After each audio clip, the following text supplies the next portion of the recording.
This is AquaDiary, an exploration of lakes, drinking water, water policy, environmental shifts, and the mysteries that live beneath the surface. I'm Allie, I'm an environmental scientist, and each week we'll look at what's happening with our water, from headlines to hidden science, to the strange stories lakes have carried for generations. Because water isn't just a resource, it's a system, it has a story to tell, and it affects all of us. This is AquaDiary.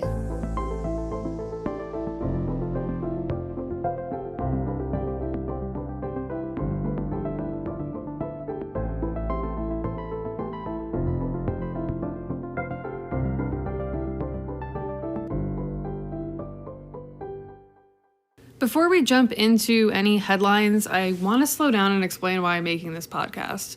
Because, launching a show about water in 2026 probably raises a few fair questions. So why this? Why now? Why water? Why dedicate time to lakes or drinking water systems, algae blooms, infrastructure funding, regulatory updates, and strange stories about glowing shorelines or creatures beneath the surface? Well, here's the honest answer.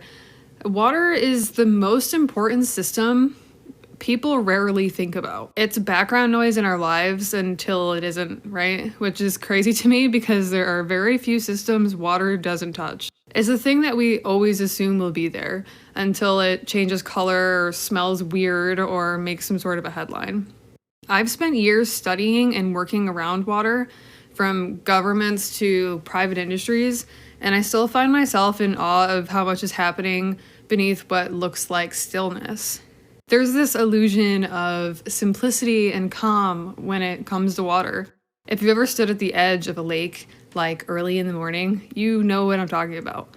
The water looks flat, quiet, maybe a light ripple from wind, if anything. It's pretty peaceful, it's stable, but underneath the water, there are, for example, layers forming. In the summer, some lakes stratify. Warmer water sits on top of colder, denser water below, and those layers don't mix really easily. So oxygen levels and nutrient levels in the lake can shift. There's these chemical reactions that happen. Algae multiply. There's all this stuff that happens that nobody sees, and not every lake even behaves in this way. They're almost like their own individuals. So what looks like calm water is usually a pretty dynamic system of negotiating physics and chemistry and biology and time all at once. And the lake doesn't simply announce that something is happening, it just happens. Sometimes it's slow and sometimes it's sudden, and sometimes it completely catches us off guard. Or when a harmful algal bloom appears and then disappears in the matter of an hour. The water is never still, and stillness was never really stillness. It was all of this activity that we had to look closer to see. And honestly, that metaphor is kind of the foundation of this entire show. Our water systems and even our relationship to water operate in the same complex ways. So I'm doing this because I've worked in environmental science long enough to see two distinct extremes. On one side, there are highly technical reports that most people will never be able to read or understand. And on the other, media headlines that lack nuance and details that tend to create panic without any scientific context, which is also not helpful. So there's a gap there. Scientists are notoriously bad at explaining what they study, and we can all understand water a little bit better. It's a resource that impacts us all so profoundly, so we should try to understand it as much as we can. Scientific reports aren't really written to be understood by the public. They're written for other scientists to understand where to take up new research or where to continue somebody else's research. But it doesn't really help the public understand a system that they rely on. And then news sources heavily rely on panic and entertainment to maintain some sort of viewership. So neither system fully serves or supports the public or bridges that gap. It's really disappointing, and I want to try to fix that. I want to create a space for conversation that's grounded in science, but accessible to everyone. Curious without being an alarmist, serious without being heavy all the time. Because water's interdisciplinary by nature. It connects ecology, chemistry, engineering, economics, psychology, public health, law, community identity. But most of the time we just talk about it and understand it in these kind of fragments. So this show is about learning how to stitch those loose fragments together. So if you're home, let's do a tap test for fun. And if you're not home, I guess you can just imagine it. So turn on your faucet right now. What are you thinking? What is going through your head right now? Because I bet there's a high probability you won't think twice about anything. It's simply just running water. Water comes out, it's hopefully clear. Maybe it's cold, maybe it's hot, and then you turn it off, right? That's really the end of the story for most of us. But that water, I guess is part of my point, may have started in a reservoir or a lake miles away, or maybe a river, or a melted glacier from thousands of years ago, or groundwater pulled from an aquifer that formed thousands of years ago. It likely went through tons of different treatment processes. There's screening, coagulation, like bunching sediments together into flocks, sedimentation, which is the settling out of all of those little chunks of things, filtration, disinfection, like with chlorine. There are so many things that water has gone through. It was probably tested for contaminants and chemicals before it moved through pipes underground that in many cities are 50 or 100 years old. And fun fact, did you know that some of those underground pipes are actually still made out of wood from like the 1800s and they leak? Sometimes they leak up to like 70% of the water that was intended to go into your house. They're still being found like all over the East Coast. So yeah, if you thought your town knew it was underground, yeah, no, probably not. This could be a topic for like an entire episode, so I digress. But your tap water has passed through tons of decisions that we don't see by engineers and scientists and politicians and utility managers. And I guess is that my point is also that all of that complexity disappears into something that feels simple when it's very much not. And I guess when water works, it's invisible, and I suppose that invisibility is kind of a sign of a successful system. But invisibility can also breed complacency. When we don't see systems, we don't ask questions about them. We don't ask, how old are these pipes and what are they made of? How is climate change affecting my drinking water? What happens to my water when there's an extreme storm? Why does the lake turn over to begin with? How does it change things and why does that matter? Why do blooms happen? What contaminants are newly being identified in my water that I've been uninformed about? What is the government allowing me to drink? Who decides what I'm allowed to be exposed to, or my children? What regulations are evolving?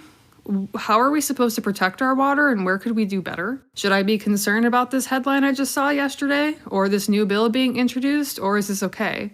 Are wetlands even important? And what's the deal with Nessie? All jokes aside, water is the only infrastructure you actually consume. You don't eat electricity, you don't drink Wi-Fi. You don't swallow an entire transportation system. And if you do, I guess you should see a doctor. But you ingest water every single day. It becomes a part of you, and that alone should make it worthy of deeper attention. There's few things that water doesn't touch. You might have noticed that water seems to be showing up in headlines more often and everywhere. There's beach closures or boil water advisories. PFAS is one that you've probably been seeing a lot about. Droughts, floods on the other extreme, reservoirs drying up, infrastructure funding bills, and if we should care about them. And it's not that water suddenly became important or something. It's that the pressures on it are becoming harder to ignore. Water systems were designed for a certain world, a certain rainfall pattern, a certain number of contaminants, and a certain number of people. But all of that is shifting. Warmer temperatures increase the likelihood of harmful algal blooms, more intense storms change water quality, aging infrastructure increases the risk of failures and introduction of contaminants. New testing technologies detect contaminants at lower levels than ever before. Population shifts water demands and some reservoirs are drying up. We're asking 20th century infrastructure to perform a 21st century ask, essentially. And that tension is playing out kind of quietly and other times loudly across communities. And sometimes they look similar and sometimes they look different. And I think it's worth talking about it and dissecting it. And there's something also, I think, uniquely humbling about water and something that makes it different. The same water molecules you drink every day have moved through glaciers, clouds, soil, animals, other people, gross, and oceans like over and over and over again for as long as you can possibly imagine. Water cycles. It doesn't disappear. It doesn't spontaneously generate itself. It's always there. It moves. The lake that you swam in as a child is connected to rainfall hundreds of miles away. But one community does affect another when rainwater moves across the landscape and carries stuff into your backyard well, right? Water forces us to confront interconnection in our communities and in our lives. And in a world that often feels fragmented and disconnected, I think that interconnection really matters. Here's something that surprises people when they first start paying attention to water. It's political, not in like always a loud and social media kind of way, but in a law and regulatory kind of way, and in funding and contamination management, how it should be done, how often testing should be required, who's paying for upgrades, and what protections are deemed important or not. Legislation determines what chemicals or pollutants or how much of them we're legally allowed to consume in drinking water. We deserve to understand that, the process, what it is, how much of it, what are the consequences. It also determines who is responsible for treatment and how the land surrounding lakes and rivers are protected from human activities or not, and how that affects us. When rules change, water quality changes, sometimes for the better, sometimes with unintended consequences. So understanding water policy isn't about choosing sides, or at least it shouldn't be because we all use it. It's more so about understanding trade-offs and impacts. Every regulation reflects a balance between cost and feasibility, public health data, and political will, basically. And if we don't understand that balance, we can't meaningfully participate in conversations about it, and we ought to if we're consuming it. Now let's talk about the part that makes this show a little bit different and off-brand, lake mysteries. Around the world, as you probably know, all lakes have legends. Stories of creatures, water that glows at night, bubbles that rise without warning, lakes that just suddenly change color, weird smells, sudden fish die-offs, lakes that explode for seemingly no reason at all, and yes, that has happened. For centuries, communities instead explained all of this phenomena through mythology. And honestly, some of those stories are incredible and shed a light into human culture, which I'd love to get into on this podcast as well. But what fascinates me too is that modern science often provides explanations that are sometimes just as compelling. The line between folklore and mechanism is thin. And sometimes as scientists, we still don't have complete answers for all this phenomena. There's something deeply human about standing on the edge of water and wonder. That curiosity connects us across centuries and always has. If you think about your own life, I'm willing to bet water shows up in some kind of meaningful memory. Maybe it's a childhood lake that you used to fish or go camping at. Maybe it's being at the ocean or sitting by a river when you needed some time to think, or the sound of rain on your roof. We've all been there. Water definitely holds memory, like they say in Frozen. And that's kind of what I want to reflect on as well. Entire civilizations formed around water. Cities are literally built near it. Property values depend on it. Food systems rely on it.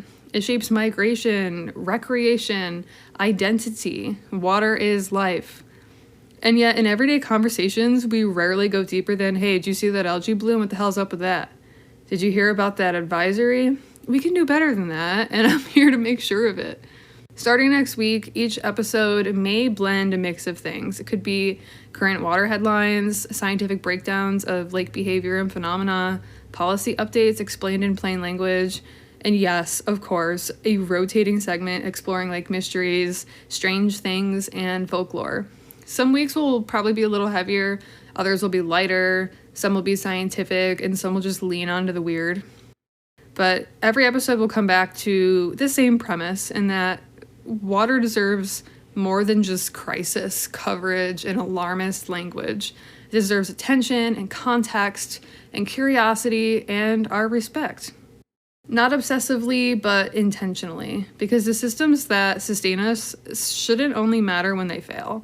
So if you are curious about lakes, if you drink tap water, if you like science, if you care about how water shapes daily life, or if you just love learning about what's happening underneath the surface, then you're in the right place.